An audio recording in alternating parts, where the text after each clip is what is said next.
Verbal rehearsal is a type of practice. To illustrate this point, just consider yourself.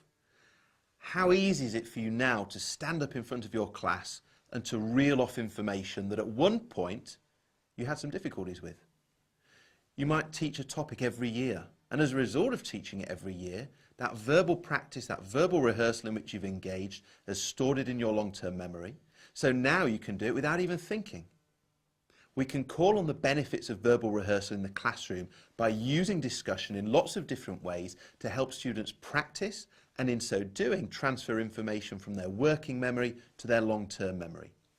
Imagine we're in a psychology lesson and the teacher wants their students to write an essay on the psychodynamic approach to child development. Instead of asking them to start writing the essay immediately, they decide to precede this with a couple of discussion activities based on that topic. Now, in these discussion activities, the students have an opportunity to engage in verbal rehearsal. So they're practicing the kind of thinking they're then going to call on when they write the essay. The discussion activities give them an opportunity to refine, edit and articulate their thinking, to practice it, to transfer it from working memory to longer term memory. When they then go to write the essay, they've already done a lot of the work.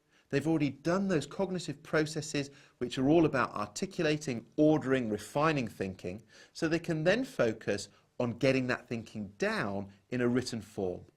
So using discussion activities to precede written activities is a great way to call on the benefits of verbal rehearsal and make it easier for students to be successful in their writing. Another example is using verbal rehearsal as a way to help students memorize keywords and technical vocabulary.